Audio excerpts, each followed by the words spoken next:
नमस्कार, आप देख रहे हैं प्राइम टीवी और मैं हूं आपके साथ प्रिया।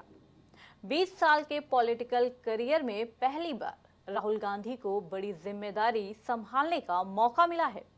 राहुल गांधी को नेता प्रतिपक्ष बनाया गया है। नेता प्रतिपक्ष बनते ही राहुल गांधी के बदले बदले अंदाज नजर आने लगे हैं।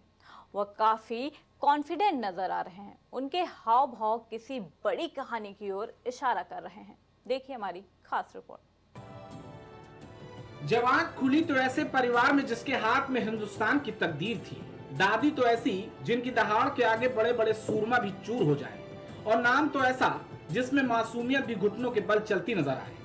बचपन बीता तो दादी इंदिरा की गोद में खिलखिलाते हुए, हाथ पकड़कर प्रधानमंत्री आवास के चक्कर लगाते हुए। राहुल गांधी जिन्होंने बचपन में दादी इंदिरा के उरूज को देखा, वहीं 75 के दौरान उस काले आपातकाल को देखा, 71 में इंदिरा को अर्श से फर्श पर देखा तो 77 में हार का दर्द भी देखा, 80 में चाचा संजय की मौत देखी, और 31 अक्टूबर साल 1984 का वो दिन जब वो लड़का ज्योग्राफी की क्लास में दुनिया का भूगोल समझ रहा था। तभी उसे पता चला कि उसके घर में एक भूचाल आ गया है। इंदिरा गांधी की मौत ने जवान होते राहुल को हिला कर रख दिया। वहीं 90 में तो पिता राजीव की मौत ने उन्हें तोड़ कर रख दिया। 91 में हाशिए में पड़ी कांग्रेस को राव ने संभाला। 96 के बाद जब पार्टी सबसे बुरे दौर से गुजरने लगी, तभी मां सोनिया ने पार्टी की कमान भी संभाली।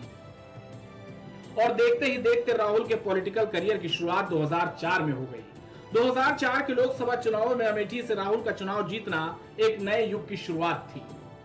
राहुल ने 2014 के आम चुनावों में जोर शोर से पार्टी का प्रचार किया, लेकिन अपने बचकाने बयानों से खबरों में बने रहे। सफलता तो नहीं मिली, लेकिन एक सबक जरूर सीख लिया।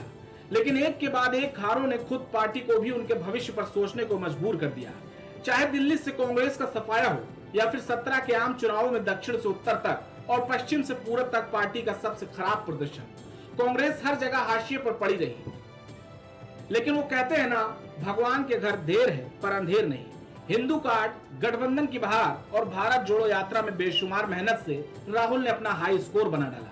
18वीं लोकसभा की शुरुआत से ही कांग्रेस सांसद राहुल गांधी नए तेवर में दिख रहे हैं। लोकसभा चुनाव में कांग्रेस के अच्छे प्रदर्शन का क्रेडिट राहुल गांधी को ही दिया जा रहा है। इस लोकसभा में सबसे बड़ी विपक्षी पार्टी कांग्रेस ने राहुल को नेता प्रतिपक्ष बनाया है।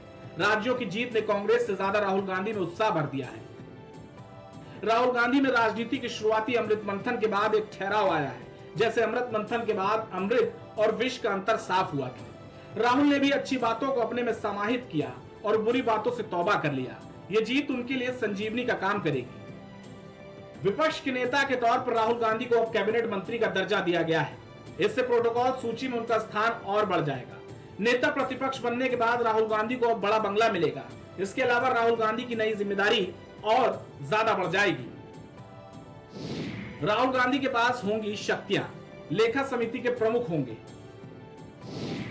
सरकार के आर्थिक फैसलों की समीक्षा कर सकेंगे, सरकारी खर्चों पर कर सकेंगे टिप्पणी। अब राहुल गांधी नेता प्रतिपक्ष बन रहे हैं तो वह उस कमेटी का हिस्सा बन जाएंगे जो सीबीआई के डायरेक्टर, सेंट्रल विजिलेंस कमिश्नर, मुख्य सूचना आयुक्त, लोकपाल या लोकायुक्त, राष्ट्रीय मानवाधिकार आयोग के चेयरपर्सन और सदस्य और भारतीय निर्वाचन आयोग के मुख्य चुनाव आयुक्त और चुनाव आयुक्तों की नियुक्ति करती है।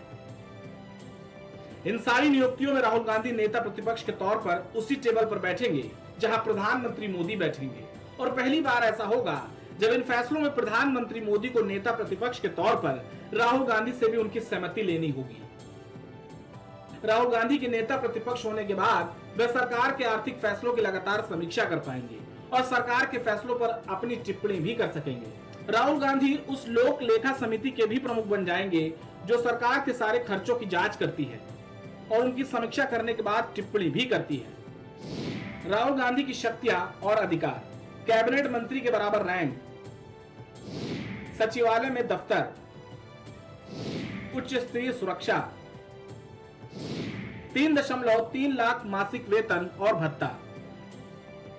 नेता प्रतिपक्ष होने के एक्ट 1977 के अनुसार नेता प्रतिपक्ष के अधिकार और सुविधाएं ठीक वैसे ही होती हैं जो एक कैबिनेट मंत्री की होती है। अब राहुल गांधी को नेता प्रतिपक्ष होने के नाते उन्हें कैबिनेट मंत्री की तरह सरकारी सचिवालय में एक दफ्तर मिलेगा।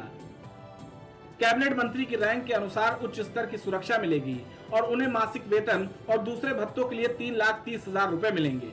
जो एक सांसद के वेतन से कहीं ज्यादा होंगे। एक सांसद को वेतन और दूसरे भत्ते मिलाकर हर महीने लगभग 2.25 लाख रुपए मिलते हैं। राहुल गांधी को सुविधाओं के साथ विपक्ष ने बड़ी जिम्मेदारी भी सौंपी है। अब देखना होगा कि राहुल गांधी 10 साल बाद मिली बड़ी जिम्मेदारी को कैसे संभालते हैं। Output desk, prime TV.